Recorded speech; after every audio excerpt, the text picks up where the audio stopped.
Il y a quelque temps, j'avais réalisé une vidéo sur le premier album de Getz et Julien Monnier, RIP. Et dans les commentaires, Getz avait apprécié le travail que j'avais fourni. J'en ai profité pour lui demander s'il était d'accord de m'accorder avec Julien Monnier une interview. Et bien la vidéo que vous allez voir aujourd'hui, c'est sur la série RIP de Getz et Julien Monnier. Ils ont gentiment accepté de faire une interview à distance et je pense que ça va vous plaire. C'est vraiment monstrueux. Allez, c'est parti, générique.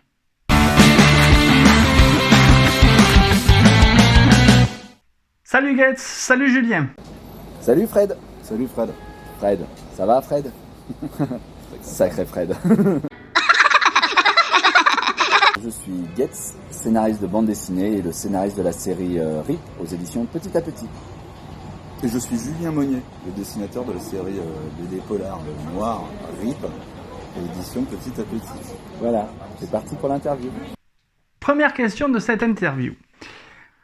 En tant que scénariste et dessinateur, est-ce que vous avez peur de la page blanche ou peur de mal la remplir? Alors la page blanche en tant que scénariste, oui ça arrive. C'est-à-dire qu'il n'y a pas de jour où on écrit tout le temps. Il y a des fois il y a des bonnes périodes où sans écriture, sans inspiration.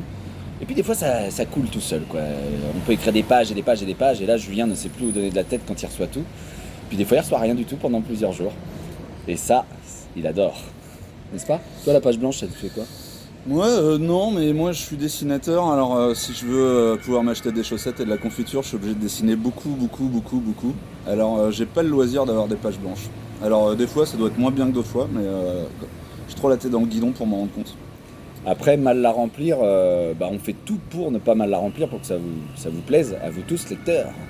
Donc voilà, jusqu'à présent, ça vous plaît? Répondez en commentaire juste en dessous. Toi, tu veux dire autre chose sur cette question numéro 1? Moi je veux dire que souvent quand je regarde mes BD longtemps après, je me dis ah t'aurais pu mieux faire, mais au moment où je le fais, j'essaie de vraiment remplir au mieux la page, quoi. Je m'applique. Mais on est perfectible. On essaie de ne pas mettre trop de blanc non plus sur la page. On essaie de colorier vraiment jusqu'au bord et qu'il y ait ça sur des pages noires. Voilà.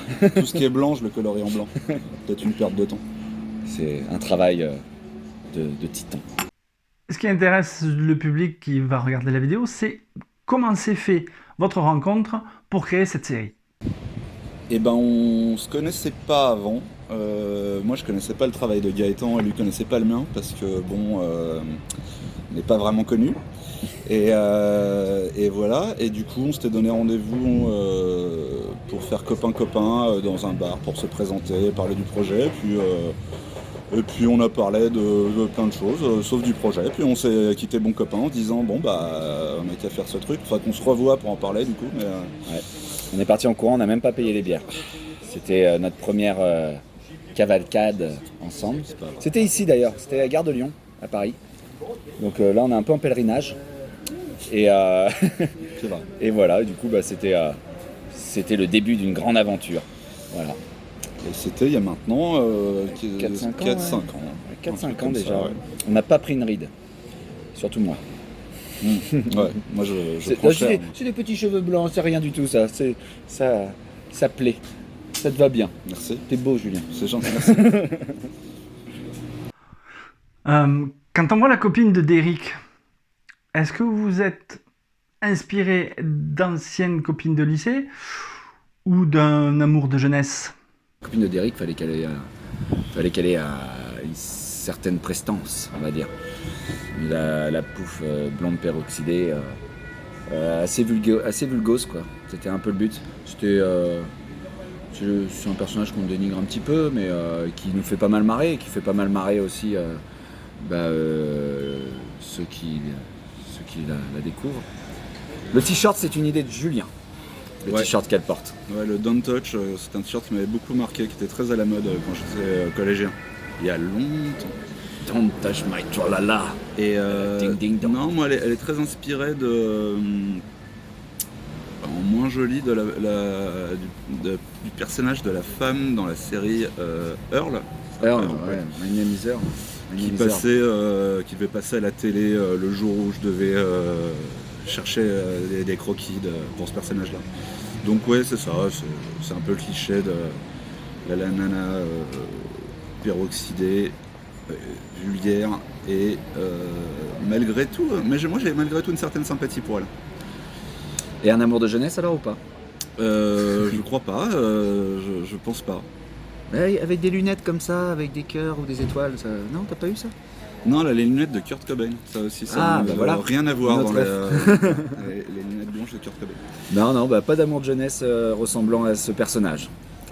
Ni à Derek non plus, ni à moi, d'autres, Derek, en fait. si. Ah oui, toi. Ouais, moi, carrément. M'étonne pas. On a bien répondu là? Bon, ça va un peu mieux là. Prochaine question. Santé. Qu'est-ce qui vous a motivé pour écrire cette série? Est-ce que c'était l'envie de faire découvrir un métier inconnu ou tout simplement de franchir certaines limites dans la bande dessinée? Quand on écrit une histoire, une bande dessinée, il faut trouver un cadre, un univers. Et il se trouvait que cet univers était assez original, peu travaillé dans le milieu de la bande dessinée, voire même dans le cinéma ou dans la littérature. Donc on s'est dit, tiens, là il y a vraiment un environnement.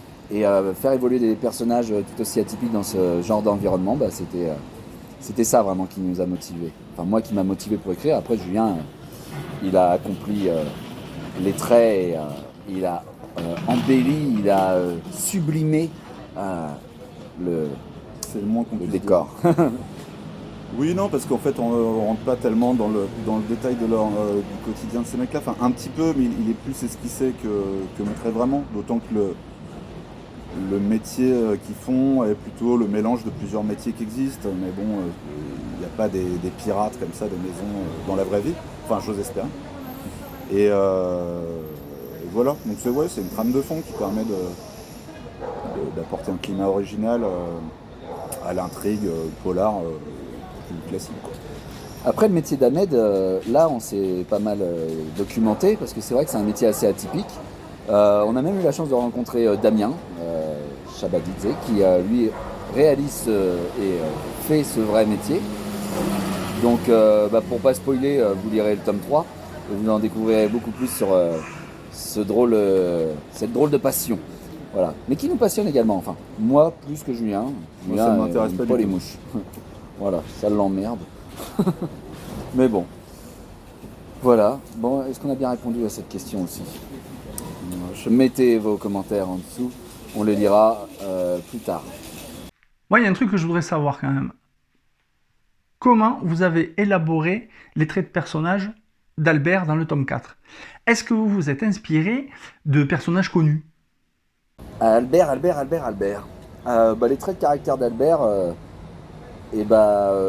on s'est bien marré parce qu'il faut qu'il soit assez malsain quand même. On ne sait pas grand chose de lui depuis le tome 1, à part son amour véritable pour une personne qui n'est plus de ce monde. Il y a quand même pas mal de mystères autour de ce personnage. Donc il fallait garder le mystère et surprendre par ses aspects et ses faits. Enfin, ses faits et gestes. Voilà, c'est nul comme réponse. Non, c'était vraiment bien. Je ne laisse personne te dire le contraire. Non, écoutez, physiquement, en tout cas, il y avait une référence au tout début qui était un acteur dont j'oublie tout le temps le nom. DJ Coles. Mais en fait, au final, ça lui ressemble pas tellement.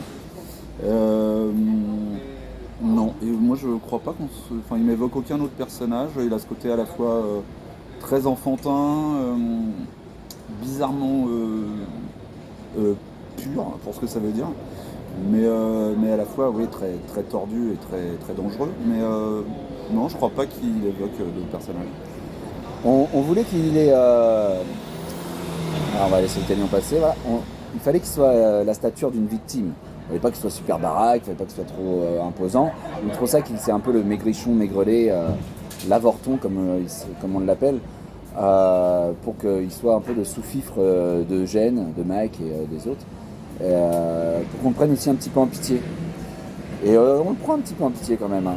Le pauvre, il est si gentil, il est tout mignon, il est plein d'amour, mais véritable, toujours. Julien s'est endormi. Ouais, j'ai arrêté de vous écouter, plus rien à foutre. Bon, bah allez, prochaine question. Et en tout cas, Albert, c'est le tome 4. Petite question pour Julien. Concernant les dessins, comment as-tu imaginé l'ambiance générale de la série et les traits des personnages? Bah, ça filme, hein? Non, Ouais, pardon. ça fait, moi, tu peux y aller. Alors, ok, Julien, redis la question. Ah, bah, C'est ça quoi me la va, ça question, me va. Julien, concernant les dessins? Alors, non, les personnages, bah, il y avait dans la première version du tome 1, du scénario du tome 1, des descriptions rapides des persos. On s'était mis d'accord avec Gaëtan au tout début, et puis après, en fait, moi je fais pas des masses de croquis préparatoires, donc ça vient un peu comme ça vient, le physique des personnages.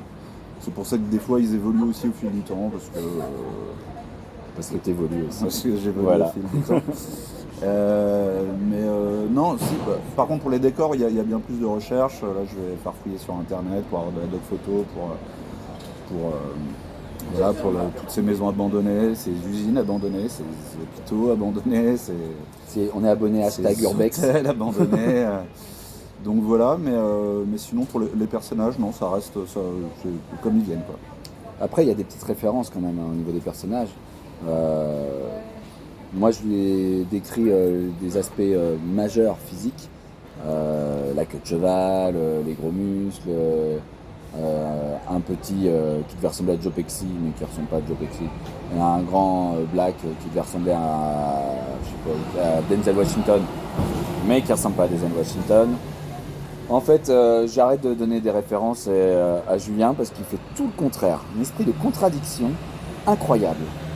Donc en fait, toutes les idées que j'ai pu évoquer, bah, vous ne les trouverez pas dans les tomes à venir parce qu'il change tout. C'est énervant, hein. Le melon qu'il a pris. Non. Il n'a pas pris. Moi, il y a une question qui me turlupine quand même. Est-ce que vous avez rencontré des professionnels du funéraire pour vous aider dans la création de la série? On les a rencontrés suite à la série. C'est-à-dire que c'était en novembre, non? En novembre ouais. dernier, on est allé notamment dédicacer au salon du funéraire, voilà, sur le stand de FREP, qui est une entreprise de thanatopraxie et d'embaumage. Ils vendent du matériel pour tout ça, puis ils ont une petite librairie. Donc voilà, ils ont aimé notre série et ils nous ont invités à dédicacer sur leur stand. C'était original, atypique, mais vachement marrant et très intéressant. Là, on a découvert un autre univers où il y a pas mal de choses à puiser encore. Et des gens vraiment fascinants et passionnés aussi. Après, pour tout ce qui va être du monde du funéraire, et puis même de la mort en général, moi je me suis pas mal documenté, j'ai eu pas mal de bouquins là-dessus, j'ai regardé Six Feet Under, Moi aussi j'ai regardé Six Feet Under, si ça compte dans la doc. Voilà. Mais du coup non, c'est suite à l'écriture qu'on a pu rencontrer des professionnels du métier. Et on a pu voir des corbillards fascinants, des grosses machines pour vider les corps, des collections de mouches, des pierres tombales de toutes les couleurs, de toutes les formes et les plus originales les unes que les autres. Et puis t'étais là aussi, hein, je crois. Hein, donc, c'est vrai. Il y avait un bar hawaïen, ce qui m'a beaucoup surpris pour un salon du funéraire. Non, c'était une expérience. Moi, j'y suis allé en traînant les pieds, clairement. Et en fait, c'était une journée étrange, mais rigolote. Ouais. Et merci pour l'invitation en tout cas au salon. C'était bien drôle. Bon bah voilà, je crois qu'on a tout bien répondu. Si vous voulez plus d'infos, on sort le tome 5 de RIP le 14 septembre 2022. Voilà, il sera consacré à Fanette et ce sera toujours aux éditions Petit à Petit, dans toutes les librairies et sur internet. Et si vous voulez nous suivre, on a une page Facebook qui s'appelle RIP, original. Une page Instagram, c'est gets-bd. Et on vous invite à vous abonner à la chaîne YouTube Les Comics de Fred et à le rejoindre aussi sur Instagram. En tout cas, merci beaucoup. Et puis à très bientôt. Salut Fred. Salut Fred. Julien Getz, je tenais vraiment à vous remercier plus que 3 fois 1000 d'avoir accepté le fait de faire cette interview de cette manière. C'est vraiment très très gentil de votre part et je n'ai qu'une hâte, c'est de pouvoir vous rencontrer à Toulouse dès que vous passerez pour faire dédicacer les albums de cette série. Et je vous remercie encore 1000 fois d'avoir accepté. Et surtout, ne changez rien, vous êtes un duo d'artistes absolument exceptionnel. Et de loin, et je le dis sans faillotage, la série RIP, c'est la meilleure série BD que j'ai pu lire depuis très très longtemps. Donc continuez, et vous m'avez régalé. Merci beaucoup, merci. Voilà, cette vidéo est maintenant terminée. J'espère qu'elle vous a plu. N'hésitez pas à me dire dans les commentaires ce que vous en avez pensé. Et surtout, lisez RIP, c'est une série absolument géniale. Et c'est fait par des auteurs qui ont du talent. Allez, sur ce, je vous dis à bientôt. Ciao, ciao. Non mais par contre... En fait, vraiment, ce qui m'a fait rire, c'est que j'ai pensé à une blague et je comprends pas pourquoi j'y ai jamais pensé tout le temps qu'on se connaît. Ouais. C'est de t'appeler Benjamin Gates. Oh, très bonne blague. On a Ouais. jamais fait C'est vrai. Bill Gates. Ah ouais, Bill j'y avais jamais Gates pensé. marche aussi, ouais. On t'a déjà fait ça? Ouais. Ah putain, pourquoi Dommage. jamais devant moi quoi? Je sais pas pourquoi, pourtant on en a fait des blagues. Ah mais On ça se moque- filme, Oui, oui. on se moque souvent de moi. Lui le premier. Donc ouais, Non, mais Bill Gates, Gates. Benjamin Gates, Gates Sapin. Si, on me l'a fait aussi. Ouais, Il y a des gens qui ont plus d'humour que d'autres. Ouais. Voilà. Moi vraiment Benjamin Gates, c'est ma préférée. Bon, ben voilà. Julien Monnier avec 2-3 amis. C'est la seule blague qu'on lui ait fait et c'était à notre pote Fabrice à Vienne. Voilà. Petite rêve. Coucou Fabrice. Vas-y. Arrête celle-là. Non mais vraiment tu pourrais les effacer. Non, celle-là on va la garder. On va Mais la non, elle est nulle. Si, elle est super. Si, elle est super. Elle est super ou pas? Mettez-le en commentaire. Et abonnez-vous à la chaîne.